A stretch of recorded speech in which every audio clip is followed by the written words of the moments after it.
We continue our journey in chapter 2.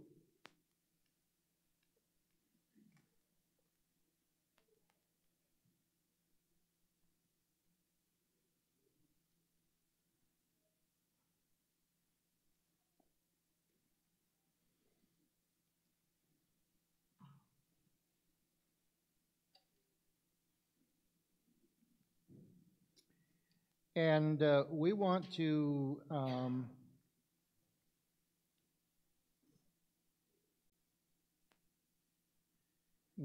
pick up in verse 18.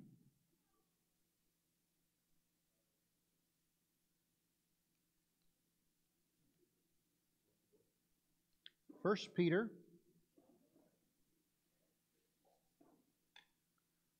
2.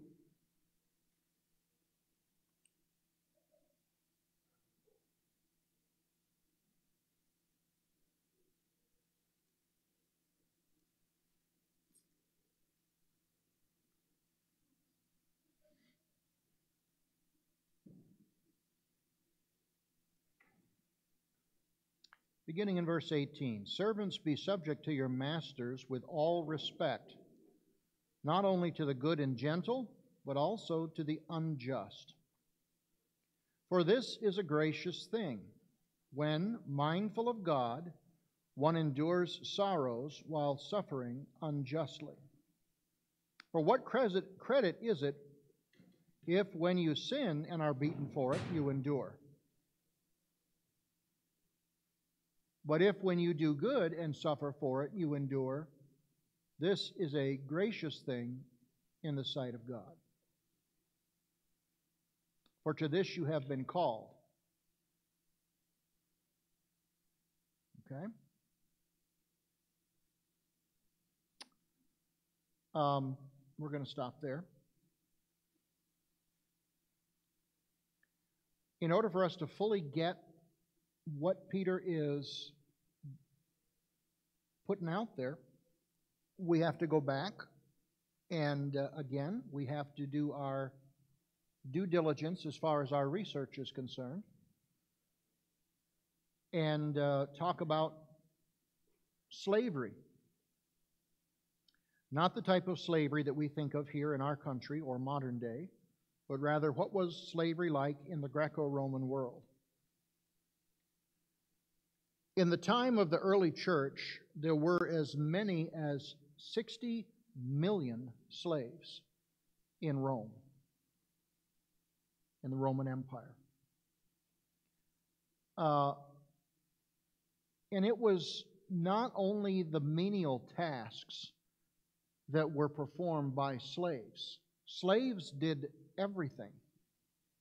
Slaves were professionals.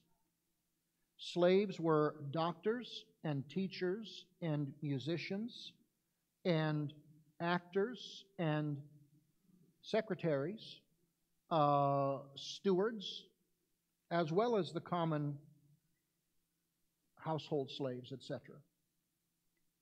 All of the work in Rome was done by way of slaves. Roman attitude was such that there is no point in being master of the world and doing your own work. Let the slaves do it.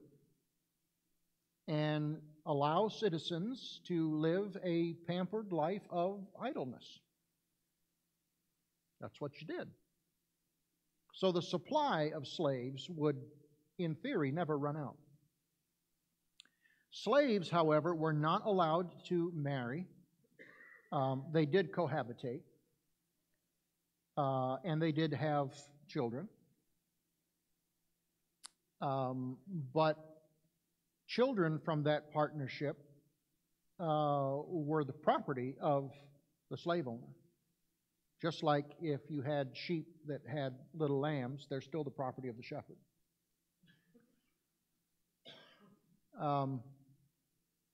It would be wrong for us to think that the life of a slave back in those days was always wretched and unhappy. Not at all the case. many slaves were loved and trusted and considered part of the family, even taken care of up to their dying breath. There is one inescapable fact, though, that dominated the whole situation, and that is slaves were not considered persons. Slaves were considered property. And for that reason, there could be a slave could have absolutely no legal rights whatsoever. None. And so there could not be such a thing as justice where a slave was concerned. Didn't make any difference. Whatever the master does to a slave, whether they deserved it, whether they didn't deserve it, whether they did it in anger or unknowingly, whatever, that's just considered just. That's the law. That's the law of the slave. So the master's will was the only law. There was nobody who would come to the aid or to the defense. That's the reality of first century world that Peter is writing to. So when he says here in verse 18, slaves or servants, that's the context in which he's writing. And he says you're to be submissive. Be submissive. Be subject to your masters.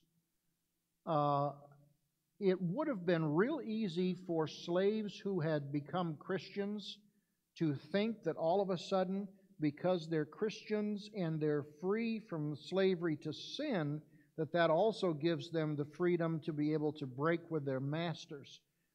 But Peter here is stomping out on that. And he's saying, no, that's not the case. That's not the case. Yes, you're free in Christ, but you are still a slave.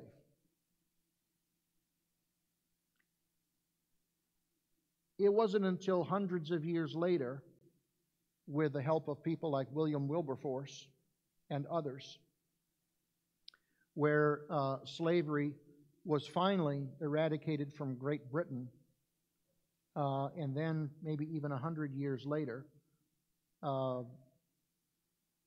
we dealt with our Civil War over that very issue.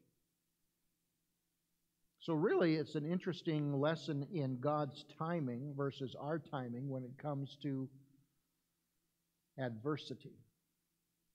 God commands us to be salt and light and thereby bring about justice and change in our world, in our culture. But the ultimate priority is changing the heart of people. Now, it's very difficult for Americans to read this passage.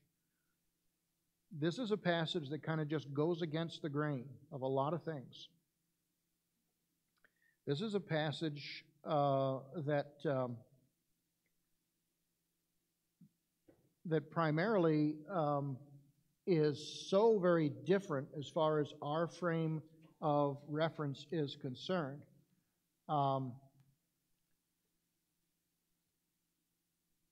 Because it's easy for us to say things like, well, that's great if your master is Billy Graham or Mother Teresa or some wonderful, wonderful person, Mr. Rogers, whatever. That's easy to submit to that. But what if your master is Scrooge? What if your master is unreasonable, a taskmaster? What if your master is the type of person, you get it all done, you're on your way out the door, and they say, where are you going? You say, I'm going home. No, you're not. Boom. And then they drop more of a workload on you.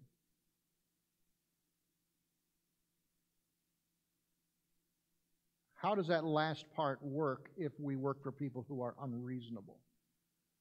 an uncaring boss, a manager who is not fair and for one reason or another has it out for you. Dealing with unreasonable people.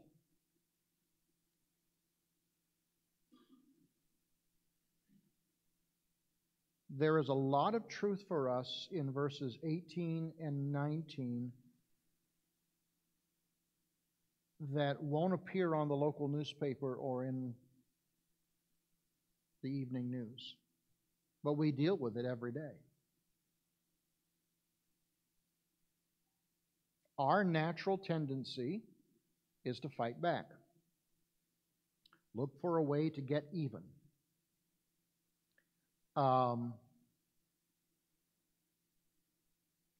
Look for a way to be able to be the whistleblower, if you will, against unfair and unreasonable treatment.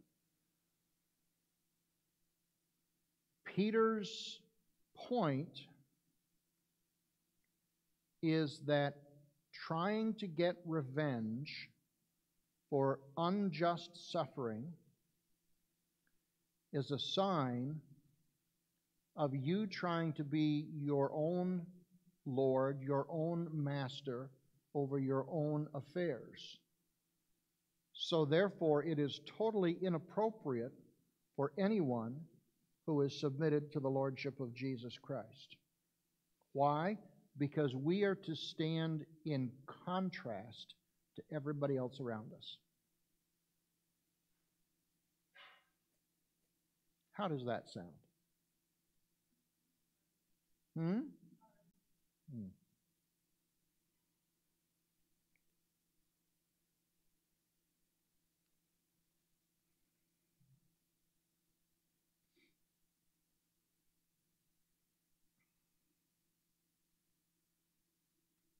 It's difficult.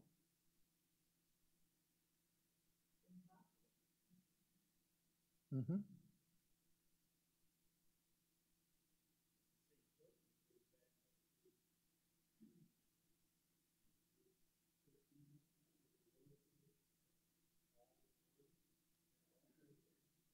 Mm-hmm. Mm-hmm.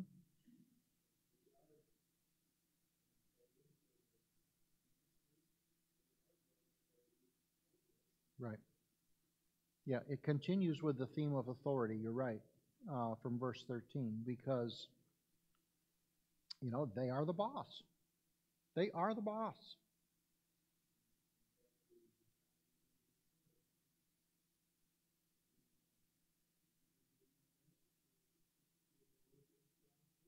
Mm-hmm. Mm-hmm. This is God's will. I mean, this is God's will that I be treated this way? Well, no, that's not what the text says. It's not God's will that you should be treated that way. It's not God's will that you should just lay down and be a rug for people to wipe their feet on. That's not what it's saying. What is it saying? Exactly. Mm-hmm.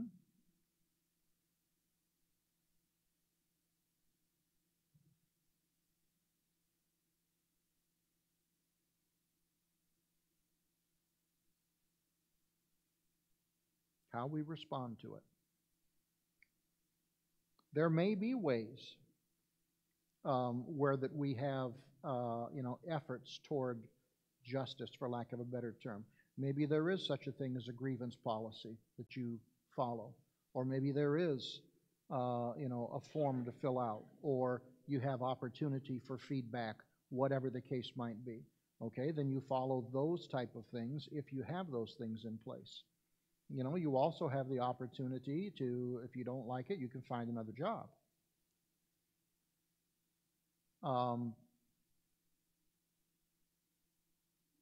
But a lot of it has to do with exactly that. It's how we respond.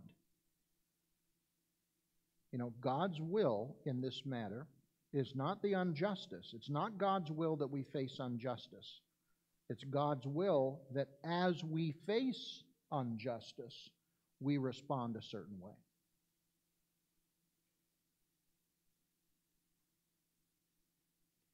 Uh, and our focus needs to be toward God because it finds favor with Him.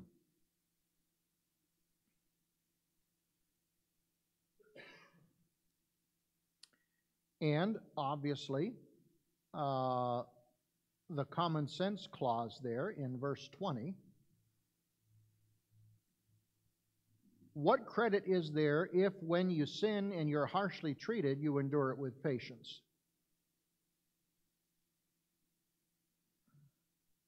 You're not going to get credit if you suffer for what you have coming to you. No, to the contrary. You need to man up, take it on the chin, deal with it.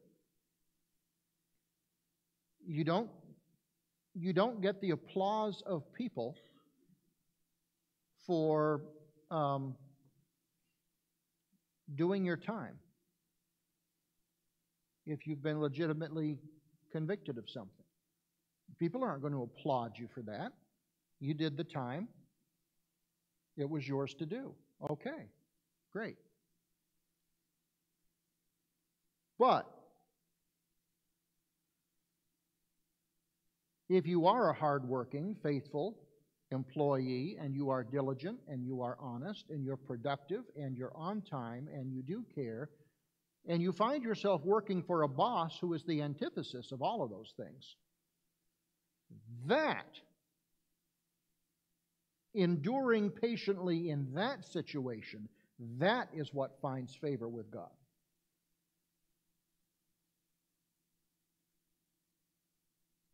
So, Pam, dealing with that hard-nosed boss that you have,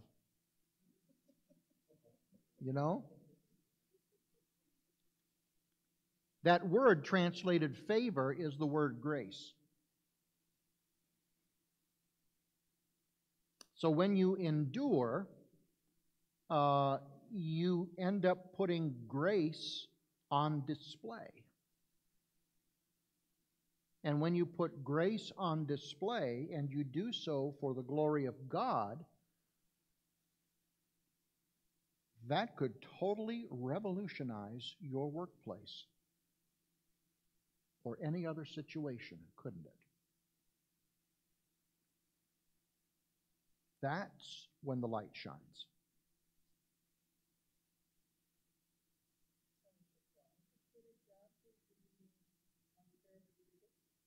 No.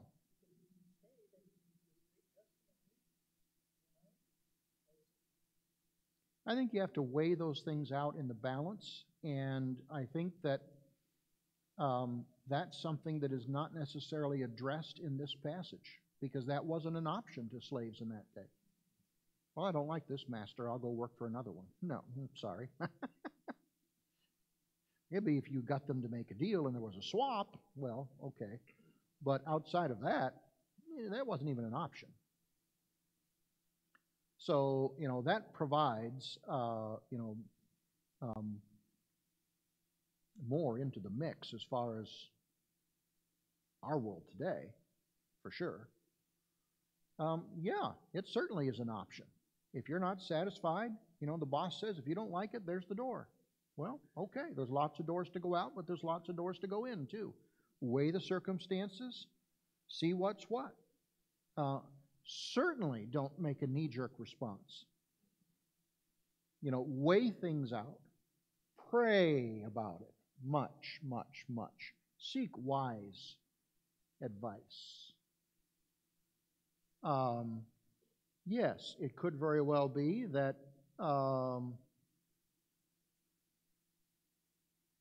God is trying to teach you something through it. And I would go so far as asking that, Lord, is this something that I need to deal with? Maybe it's me. I think sometimes as Christians, we do play the pity party card way too quickly. Oh, I'm just being persecuted. No, you're not being persecuted. You're not supposed to be witnessing on the job during work time. You're supposed to be working. You're not being paid to witness. You're being paid to work. On your breaks, during lunch, in the parking lot, before and after, at the gym, whatever. That's your time to witness. But when you are at work and you are on work time, you are there to work. So let your life do the talking for you and pay attention and do your job.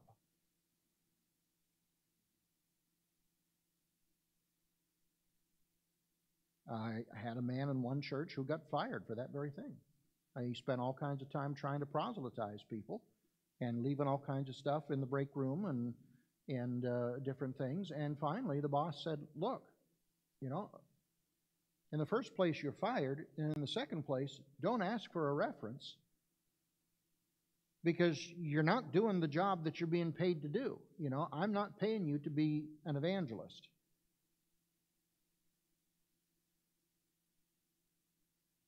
And it's easy for someone to say, well, I'm being persecuted. No, you're not. No, you're not. You're not doing your job. Now, that sounds harsh coming from a pastor. Pastor said we shouldn't witness on the job. No, that's not what I said. It's how we do it, right? How and when and where. All of those things are important. You certainly have the opportunity to invite someone to come to church with you or to come to some kind of an activity or over to your house for a backyard barbecue and talk about things. But not when you're on the production line or you're sitting at your desk and you've got things that have to be done by a certain time frame. No. Not when you take extended breaks at the water cooler. And on and on and on. So,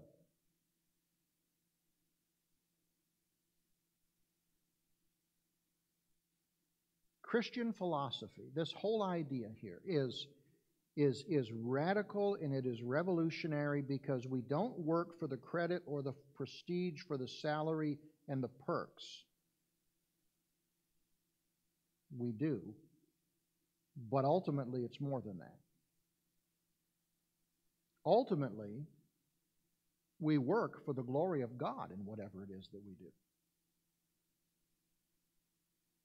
That's a verse that we ought to have somewhere at our workplace, if possible, or at least on the dashboard of the car before we go in the morning. Whatever you do in word or deed, do all to the glory of God. Right? That's not something that's promoted in today's workplace. Today's workplace is dog eat dog. Russ?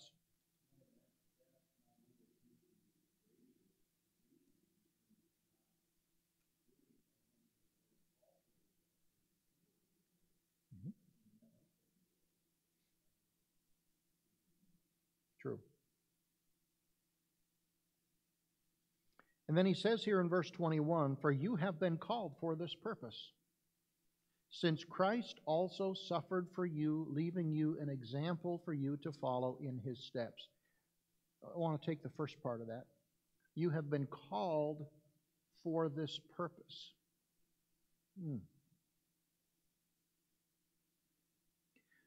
That's the reason that we are at company XYZ.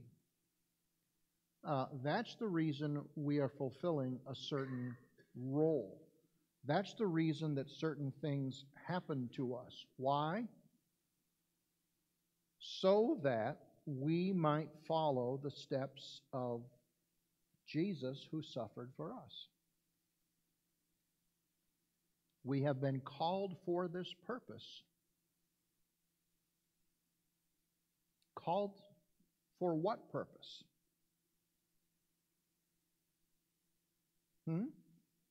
To suffer. It's part of the calling. Now, don't misunderstand. Don't think that you have to, become some monastic monk, and wear scratchy clothes and sit on a bed of nails and suffer. That's not, you know, like I said before, that doesn't mean that you act like a doormat at work and let everybody and his brother walk all over you and just say, oh, I'm suffering for Jesus. No, you need to get a backbone, you know. Do we really think that that impresses people when they see us let people walk all over us and not stand up for anything? I mean, there's ways. There are certainly ways and examples of how you can stand up for something without being offensive and without being like everybody else. Beat them at their own game. And again, that goes back to what we talked about in one of our previous classes as far as having the discussion with people.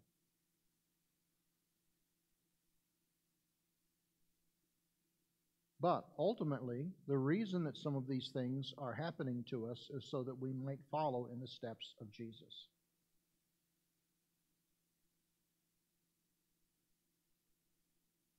Nobody was more ripped off than Jesus was. Nobody was more put upon or taken advantage of than Jesus. The only perfect man who ever lived suffered continually during his lifetime.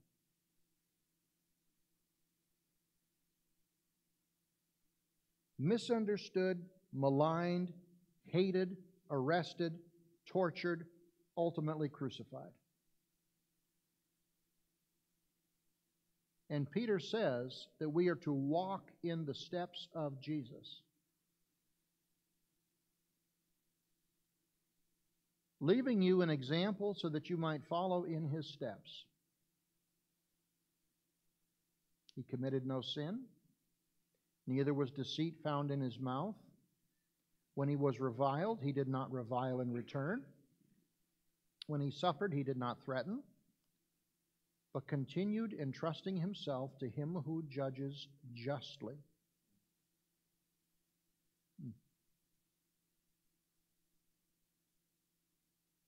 That's the example. So today we talked about being an example, and next week we will examine in more detail the example in the last part of these verses here in chapter 2. Any thoughts? Comments?